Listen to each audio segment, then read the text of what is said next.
Iya, live, Pak Arif. Live, Facebook. Mau cerita kalian.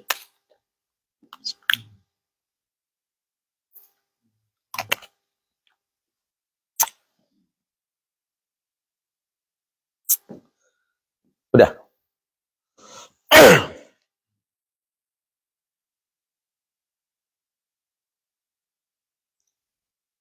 Bismillahirrahmanirrahim. Assalamualaikum warahmatullahi wabarakatuh. Alhamdulillahi rabbil alamin. Wassalatu wassalamu ala asyrafil mursalin. Sayyidina Muhammadin wa ala alihi wa sahbihi ajma'in. Allahumma bika asbahna wa bika amsayna wa bika nahya wa bika namutu wa ilaihin nusyur.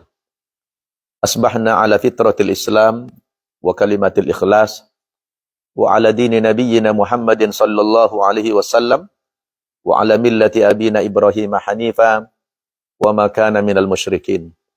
Radina billahi rabba wa bil islami dina wa bi Muhammadin nabiyya wa rasula wa ba'd.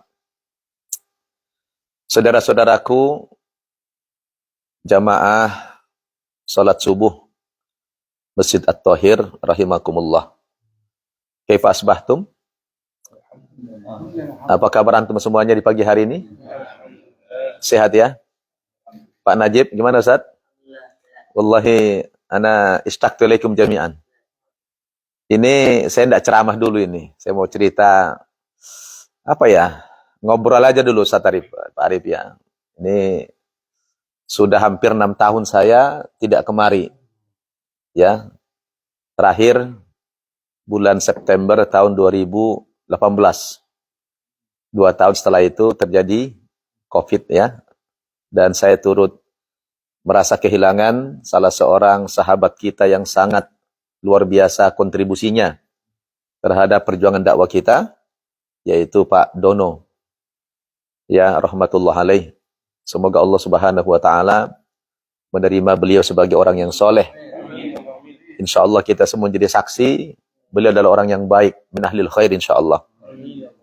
Semoga kita nanti dipertemukan Allah dengan beliau di Jannatun Na'im. Dan semoga istri beliau, Bu Dewi, dan juga putri beliau Sematawayang ya. Semoga diberikan kesabaran oleh Allah, menjadi tetap istri yang solehah, dan putri beliau menjadi anak yang solehah. Amin ya rabbal alamin. Dan kita doakan juga istrinya Pak Najib nih. Udah lama juga tidak kembali ke sini. Mudah-mudahan Allah mudahkan semua segala urusan kita. Ya. Alhamdulillah kemarin saya tiba di airport Lex ya. Itu kurang lebih jam 1-an. Langsung dijemput Ustaz Said sama Pak Firman. Alhamdulillah. Jadi saya menghilangkan rasa rindu datang ke LA ini. Kalau tidak salah ini yang ke-10 kali saya ke Amerika. Ya. Ini perjalanan yang ke-10 kali. Terus silaturahmi dengan Pak Farhat ya. Alhamdulillah.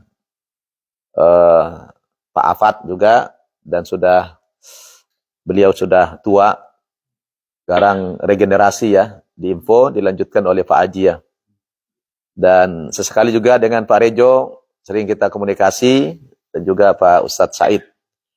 Jadi intinya saya ya ke Amerika ini selalu ingin silaturahmi.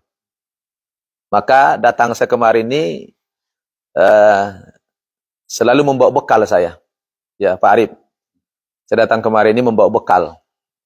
Tidak tanggung-tanggung. Bekal yang saya bawa itu berapa? 5M. Ya. Jadi tidak sedikit modal saya datang kemarin. Ustaz Farhat ya. Saya membawa bekal 5M. Itu tidak sedikit itu. Maksudnya bukan 5 miliar. Ya.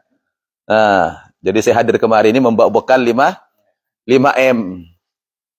Nah, tapi sebelum saya jelaskan itu, kami setelah sholat asar kemarin ya Pak Farhat ya. Langsung membesuk istrinya Pak Oki, Bu Hilma di rumah sakit. Ternyata beliau sudah di bypass dan juga mengalami stroke. Semoga kita doakan juga beliau cepat sembuh pulih kembali dan panjang umur. Tadinya pagi nih habis sholat subuh sama Ustaz Said udah janjian. Ya ke beliau ternyata teman-teman meminta supaya lebih awal kita berangkat ke sana. Alhamdulillah. Jadi tidak ada rasa capek. Ya, dulu-dulu saya selalu suka jet lag begitu, tapi kemarin kok segar aja bawanya. Mungkin karena sudah 6 tahun kali ya. Dan ada motivasi yang kuat. Alhamdulillah. Ya. Dan berita baru juga, hikmah saya tidak kemarin 6 tahun itu, ditambah lagi dengan COVID. Alhamdulillah saya nambah pesantren 1. Jadi saya membangun 1 pesantren lagi, pesantren yang ke-6 itu. Di daerah Gadok. Alhamdulillah ada hamba Allah, keluarga Pak Bustani Arifin, putra beliau Pak Alim Arifin, mewakafkan kepada saya 1 tempat sebidang tanah luasnya 1,2 hektar.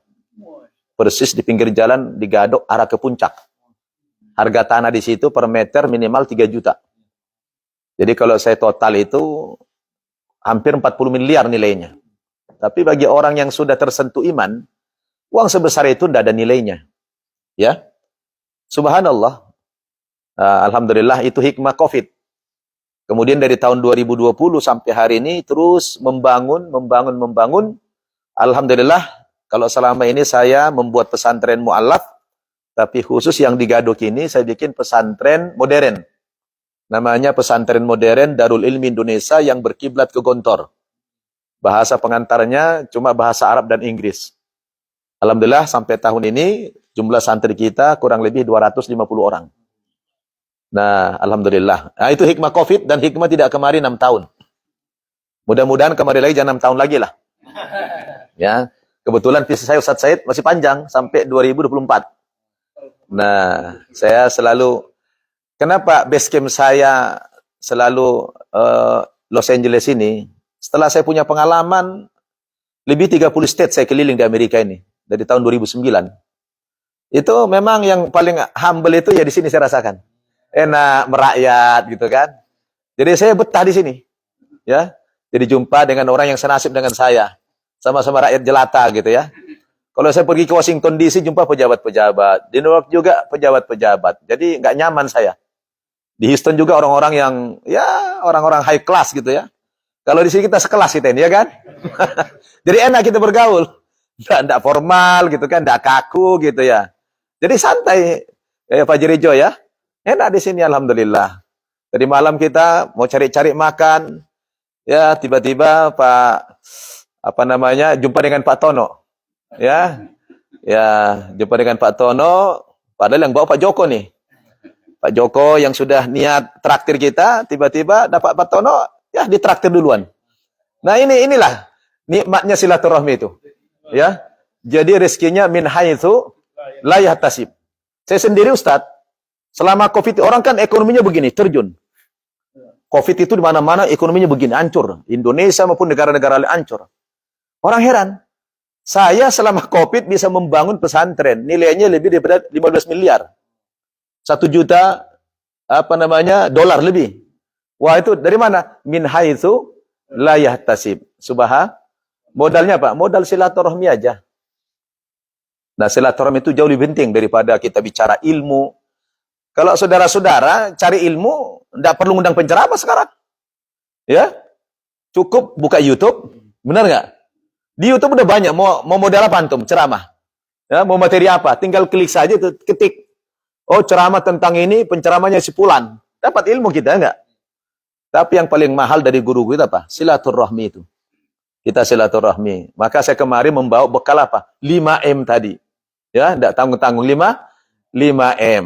Nah, M yang pertama apa? Menziarahi, mengunjungi saudara-saudara saya semua yang seiman. Nah, saya datang kemarin niat pertama apa? Mengunjungi, menziarahi antum. Artinya silaturahmi. Ya kan? Jadi barang siapa yang ingin dipanjangkan umurnya,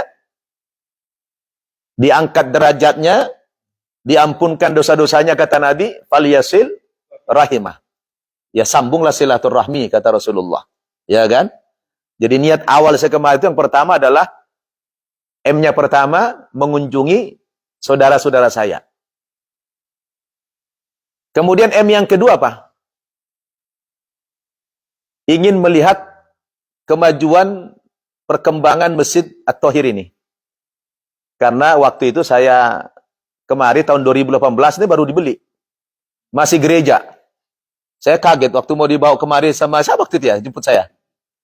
Tiba-tiba saya dinapkan, dia ada salib. Ini mengembalikan ke awal dulu lagi, saya bilang. Saya jangan dibalikan lagi ke zaman dulu, saya bilang kan. Oh, di situ masih terpampang ada salib. Ya kan? Masuk saya, tahu-tahu ditempatkan tempat pendeta lagi kan. Ya, di rumah dinas pendeta kita di sebelah sana. Masya Allah, ya kan? Nah, alhamdulillah, 6 tahun kemudian, saya sebenarnya tidak kaget.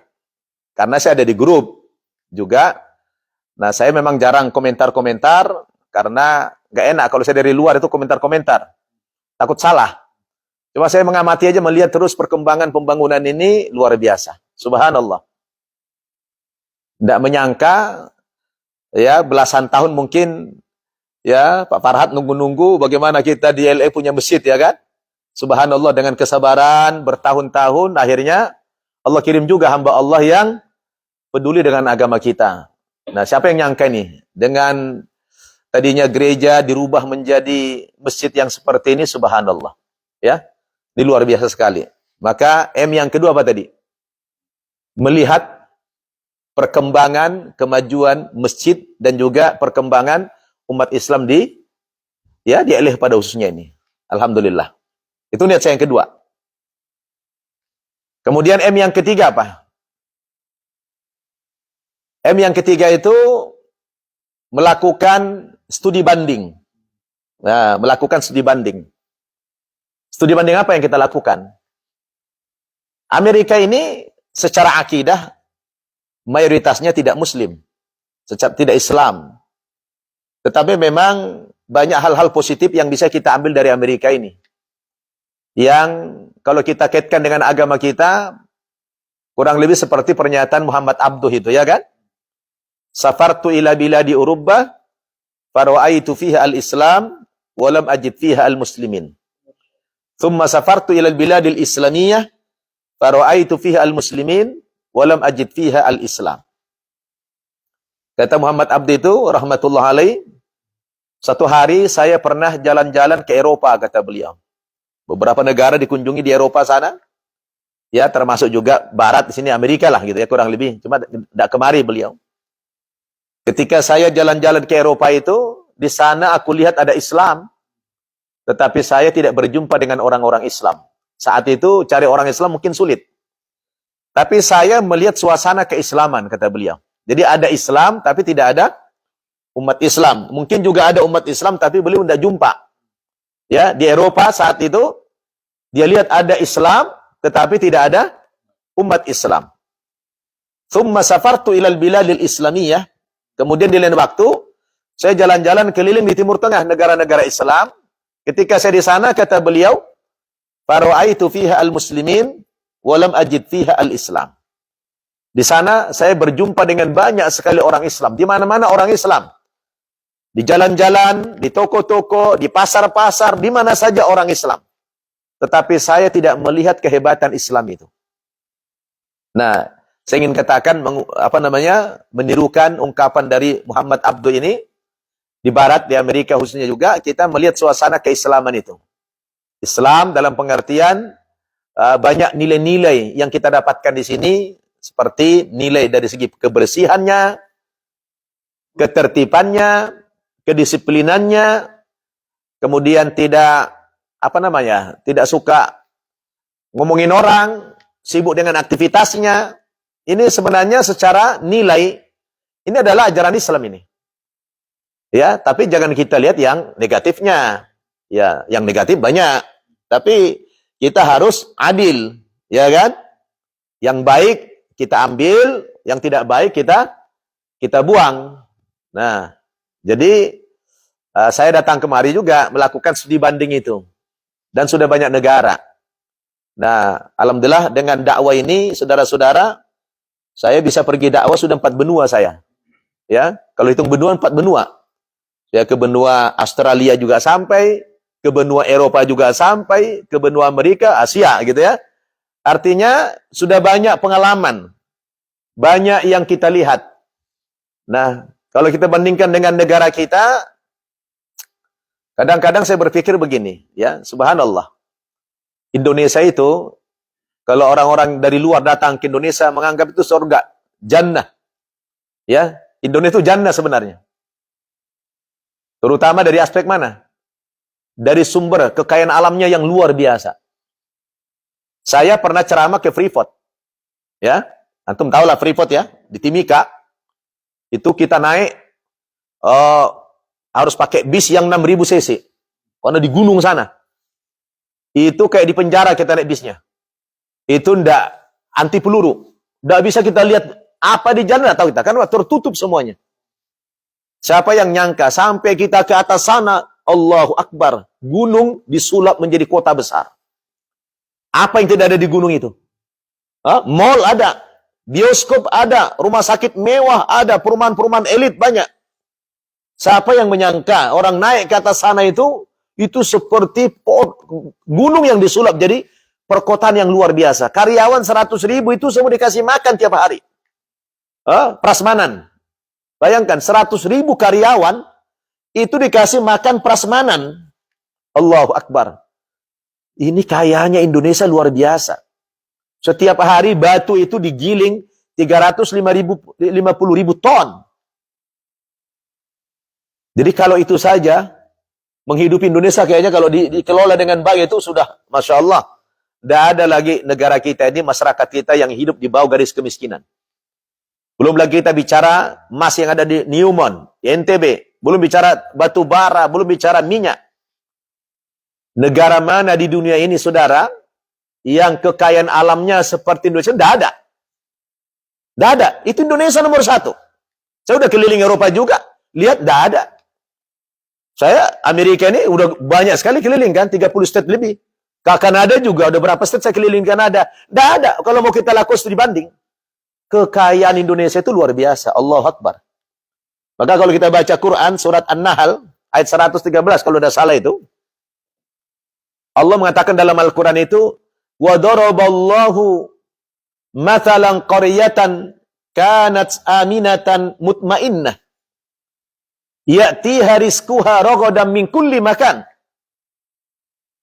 فَكَفَرَتْ بِأَنْعُمِ اللَّهِ فَأَذَاقَ اللَّهُ libasal ju'i wal khawf bima kanu yasnaun. Kurang lebih artinya begini. Wa daraballahu mathalan qaryah. Allah membuat satu perumpamaan di dalam Al-Qur'an. Ada satu Korea, satu negara, satu kampung kata Allah. Di dunia ini. Kanat aminatan mutmainnah. Dulunya negara itu ya, aman, sejahtera, sentosa. Ya'tiha rizquha ragadan min kulli makan. Kepada penduduk negeri itu kata Allah diberikan rezeki min kulli makan. Dari semua tempat, dari semua arah.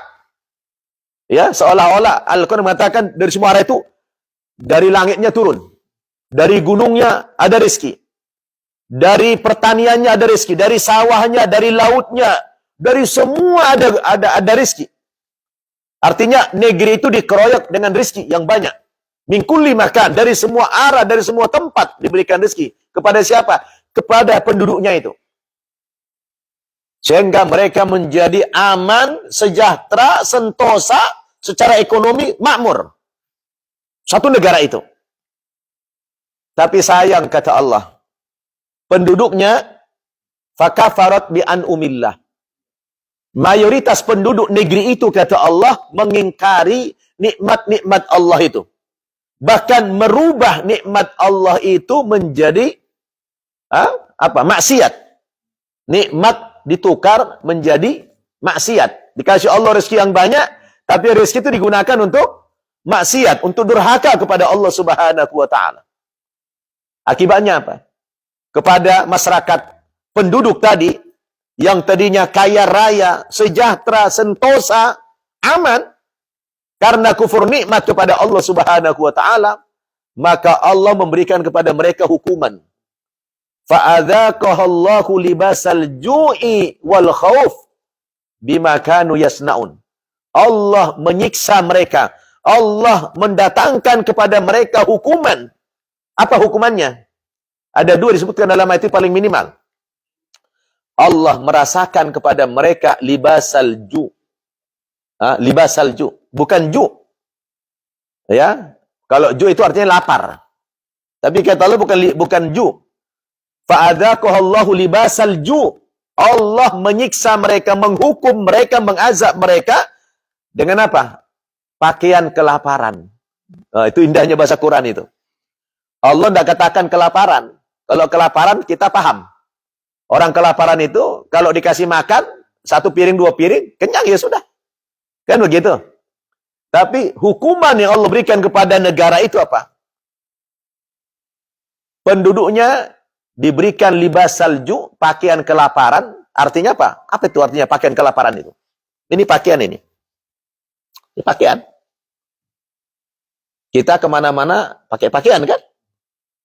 Ya, ke kantor, ke masjid, ke pasar. Bahkan mau masuk WC pun kita pakai pakaian. Artinya apa? Pakaian itu melekat dalam tubuh kita.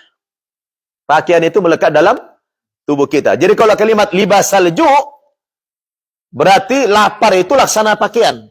Setiap saat kita lapar. Setiap detik orang itu lapar. Udah dikasih apa enggak kenyang-kenyang.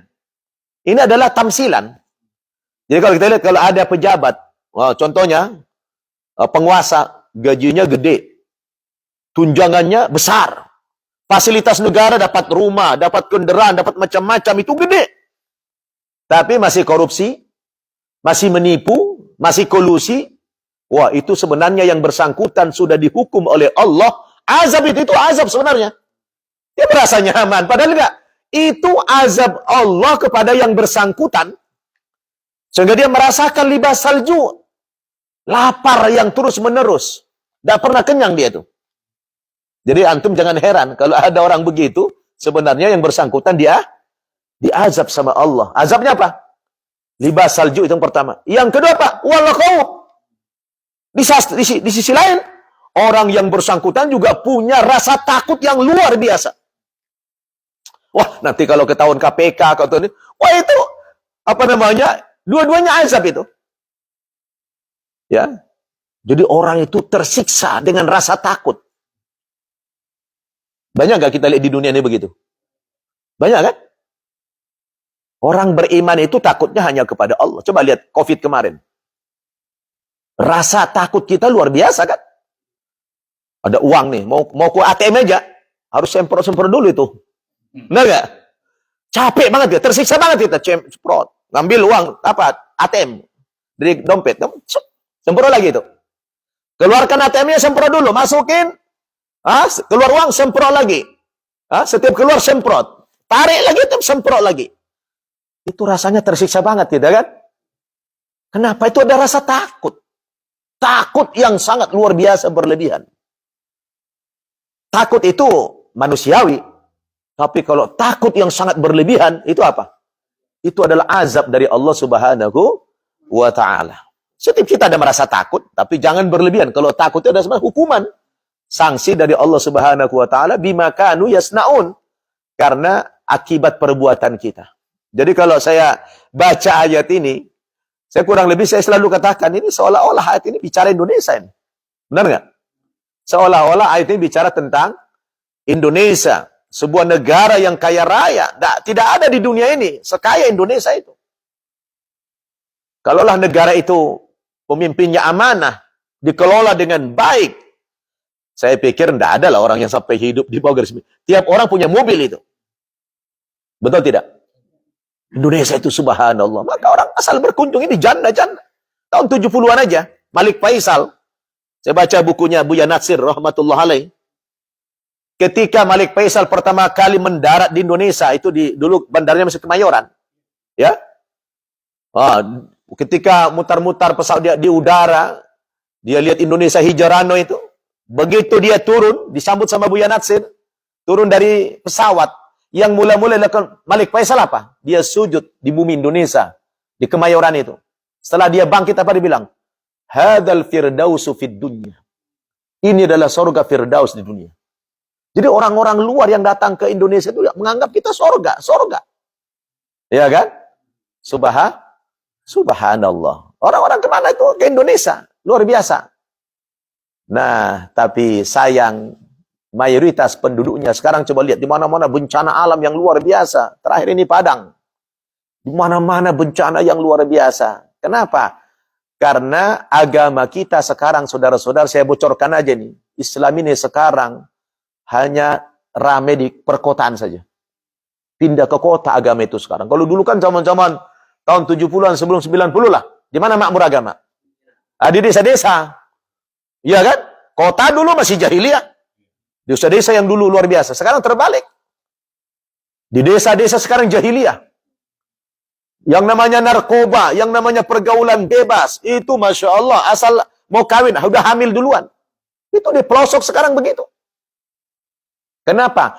Karena guru-guru, ustadz-ustadz yang diutus belajar ke Timur Tengah, diutus belajar ke mancanegara, ke luar negeri mana. Pulang-pulang dari sana, nggak pengen balik ke kampung lagi. Nah, kemarin saya jumpa Ustadz Amril Fatmi. 2 kali datang ke pesantren kita.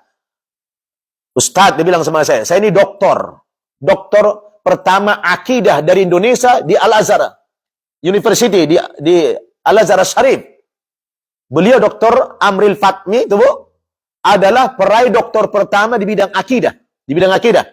Karena ada bidang hadis, ada bidang tafsir. Beliau adalah orang Indonesia pertama yang meraih gelar doktor dari Al-Azhar. Alhamdulillah, apa kata beliau? Ustadz, saya lihat ini ulama-ulama kita semua numpuk di perkotaan. Saya mau pulang kampung aja. Wah, saya sampai mau nangis saya.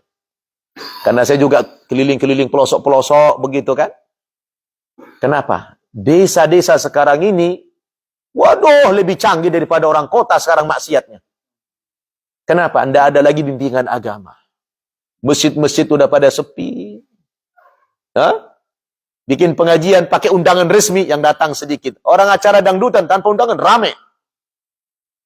Luar biasa sekarang. Bagaimana Allah tidak murka kepada orang Islam. Karena kita mayoritas Muslim. Betul tidak? Jadi ada orang tanya, Ustadz, kenapa belakangan ini kok orang Islam itu begitu banyak maksiat langsung diturunkan bencana sama Allah? Kenapa Ustadz? Tapi orang-orang yang non-Muslim itu tidak sholat, tidak apa-apa. Mereka kok santai-santai aja. Saya bilang, indahnya jadi orang beriman itu. Nabi katakan apa? Idza ahabballahu abdan, ya, idza ahabballahu abdan, kalau Allah ingin menunjukkan kepada kita tentang kecintaannya kepada hambanya orang-orang yang beriman, maka orang yang beriman itu kalau melakukan kesalahan langsung diazab, ditegur sama Allah, diingatkan oleh Allah Subhanahu wa taala dalam bentuk-bentuk bencana. Supaya mereka apa? Supaya mereka ingat kembali ke jalan yang lurus. Kembali lagi. Dulu di zaman Umar bin Khattab pernah mengalami 1 kali gempa bumi. Gempa bumi kan biasa aja. Tapi dengan cepat Umar bin Khattab mengumpulkan semua rakyatnya. Beliau sudah Amirul Mukminin waktu itu. Mengkaitkan gempa bumi dengan maksiat, dengan dosa. Disuruh semua rakyatnya taubat kepada Allah Subhanahu wa taala. Padahal cuma 1 kali gempa bumi. Dengan spontan beliau menghubungkan gempa itu ada kaitannya dengan dosa. Loh, kita berapa kali? Berapa ratus kali kita gempa? Berapa ratus kali kita banjir? Berapa ratus kali itu tanah longsor? Tidak terdengar kita pemimpin mengajak rakyatnya untuk taubat kepada Allah Subhanahu wa taala. Jadi mudah-mudahan bencana-bencana itu adalah sebagai teguran Allah kepada kita yang beriman ini supaya kembali ke jalan yang benar. Ya. Kalau orang-orang non-muslim itu diberikan kesempatan dulu bersenang-senang di dunia ini, termasuk juga berupa kekayaan, berupa harta. Allah katakan apa? Dalam surat Al-An'am itu. Falamma nasu ma dzukkiru bihi fatahna 'alaihim abwaaba kulli syai' hatta idza farihu bima utu aqadnahum bagutatan fa idzahum mublisun. Maka tatkala manusia itu durhaka kepada Allah, dia kafir kepada Allah, semakin dia maksiat, semakin dia durhaka kepada Allah, maka semakin dibukakan oleh Allah kepada mereka pintu-pintu kesenangan, pintu-pintu rezeki, keran-keran rezeki dibuka lebar-lebar sama Allah. Jaga mereka kaya. Kenapa? Karena Allah berikan kesempatan ad-dunya jannatul kafir. Dunia ini surga bagi orang-orang yang tidak beriman kepada Allah. Maka dikasih dia rezeki dari mana-mana. Tapi namanya istidraj. Allah berikan tapi tidak disayang sama Allah. Sampai dia mati nanti, begitu dia mati apa? Fa'idahum mublisun. Ya, fa'idahum mublisun. Menjadi orang yang paling menyesal. Kenapa? Karena di dunia mereka tidak beriman, menjadikan dunia sebagai surga. Nah, tapi orang Islam juga ada kesempatan mendapatkan rezeki itu. Kalau saya baca dalam Al-Quran, syarat menjadi orang yang mendapatkan min haitsu la yahtasib itu adalah dua ini. Yang pertama apa? Syaratnya dia kafir, yang kedua dia takwa. Wa may yattaqillaha yaj'al lahu makhraja wa yarzuqhu min haitsu la yahtasib. Jadi kalau kita juga pengen seperti mereka kaya, bedanya apa? Kalau kita kaya berkah. Karena takwa kepada Allah Subhanahu wa taala, maka syaratnya apa? Bertakwa kita kepada Allah Subhanahu wa taala. Nah, saya kemarin terakhir di sini, Ustaz, hari Minggu kemarin, setelah sekian tahun dikasih tanah saya sama Pak Alwin itu, sampai selesai bangunan itu belum pernah datang beliau. Terakhir kemarin diutuslah adiknya, Pak Alek Arifin, hari Minggu kemarin. Diutus. Saya bilang sama beliau, datanglah Pak ke sana. Datang. Alangkah terkejutnya saya. Pak Alek itu ternyata konglomerat mereka ini semua. Mobilnya apa? Mobil Kijang Innova yang sudah lama. Dan itu satu-satunya. Saya mikir. Pizza Hut seluruh Indonesia itu punya beli berapa? 540 outletnya. Seluruh Indonesia itu baru Pizza Hut. Belum bicara Marugame. Belum bicara PHD, Pizza Hut Delivery. Belum lagi bicara tentang pabrik sana. Belum lagi kelepas satu. Ya Allah, saya mikir. Luar biasa ya. Ternyata yang paling berat itu apa? Sabar ketika ada. Itu paling berat tuh. Kalau sabar ketika susah itu sudah pantas. Benar gak? Mau apa lagi? Benar gak? Lagi miskin sabar, mau ngapain? Harus sabar. Ya harus sabar. Tapi kan yang sulit, lagi kaya, beli apa aja sanggup, tapi dia sabar. Sabar untuk tidak berfoya-foya. Sabar untuk tidak pamer kekayaan. Sabar untuk tidak membeli mobil-mobil mewah. Dan kalau antum pergi ke rumahnya, itu di depan Al-Azhar, di Kebayoran itu dari zaman Bahola, rumahnya itu tidak ada gitu, zaman rumah-rumah tua. Padahal kalau mau dibuat kayak istana model apapun, mampu. Tapi orangnya semua sekeluarga itu, orang yang sabar. Sabar ketika ada. Kalau kita mana sanggup tuh. Begitu ada, ganti mobil. Ya kan, masih bagus, ganti. Saya pun gak sanggup itu. Ya, model-model kita fotonya gak sanggup kita. Ya selesai dia. Berat itu. Ya, yang berat itu sabar kalau ada. Kalau sabar gak ada mah, wajar itu. Nggak salut kita, ya nggak? Memang nggak ada. Mau apa? Mau marah-marah? Nggak bisa. Jadi sabar ketika ada itu luar biasa itu. Sama syukur ketika miskin dia. Kalau syukur kaya, ya memang sudah harus syukur, harus pantas bersyukur itu. Kalau nggak berdosa dia, benar nggak? Tapi ketika dia miskin, dia bersyukur. Alhamdulillah, itu kan luar biasa dibalik itu. Lagi miskin dia bersyukur. Alhamdulillah ya Allah, untung kau jadikan aku miskin ya Allah. Kalau sebab kau bikin aku kaya, aku mungkin ke diskotek aja kerja saya ini. Dengan aku miskin ini ya Allah, aku bisa dekat dengan engkau, aku bisa sholat berjamaah 5 waktu terus. Gitu kan? Dia bersyukur. Jadi orang susah. Alhamdulillah. Maka orang miskin yang bersyukur ini, itu lebih dulu masuk surga 500 tahun daripada orang kaya yang sabar. Subhanallah. Jadi luar biasa saudara-saudara. Kalau ini kita praktekkan, hebat enggak itu? Oh, hebat sekali itu. Hah? Jadi sudah berapa tadi?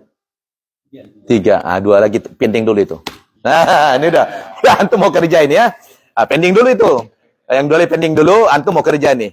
Jadi, pertama tadi, modal segini bawa apa tadi? Modal saya ke bawa 5M. Ya. Pertama, mengunjungi saudara-saudara saya, antumlah semuanya. Yang kedua, melihat perkembangan Masjid At-Thahir dan perkembangan umat Islam di sini. Yang ketiga, melakukan studi banding. Nah, yang dua lagi nanti malam insyaallah. Ya, tapi pending dulu, antum mau kerja. Jadi mudah-mudahan. Muhajir kemana, Pak? Siapa? Pernah dibawa. Ustaz Muhajir. Iya, beliau sudah 70-an dan beliau kena stroke. Saya jalannya agak lambat, saya khawatir kesulitan beliau. Kalau di airport harus didorong. Takut saya repot.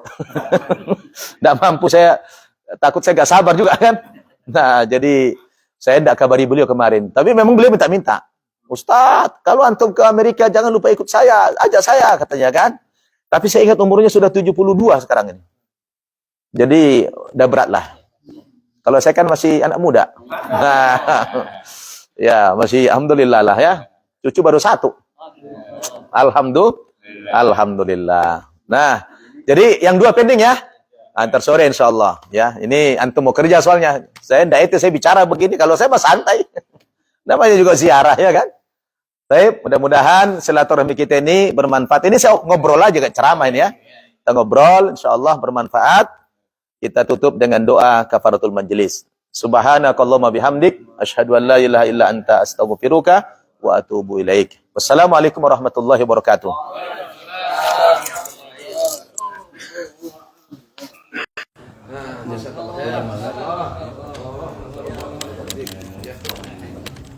Tidur ya, sehat ya? Alhamdulillah. Oh, jangan begitu. Oh, ya.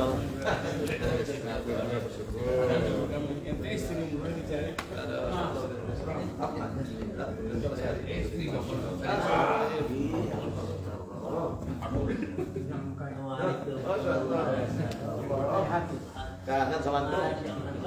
Sama si Esti dong ya.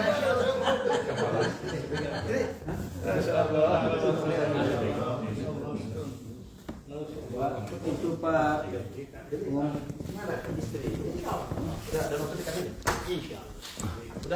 Pak, itu buat penyemangat. Ayo. Saya dulu di Muhammad itu enggak ada, Ibu. Jazakumullah khairan, ketemu lagi ya.